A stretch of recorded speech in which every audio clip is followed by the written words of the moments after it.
Hey guys, in this video, I will show you how to find your Windows 11 product key. Alright, let's begin. First, open the Microsoft Store by clicking on the search bar at the bottom of your computer and typing Microsoft Store.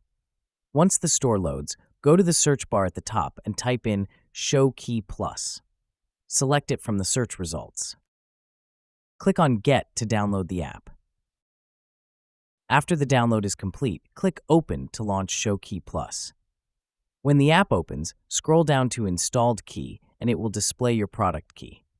You can also check the edition of Windows by clicking on Check Edition.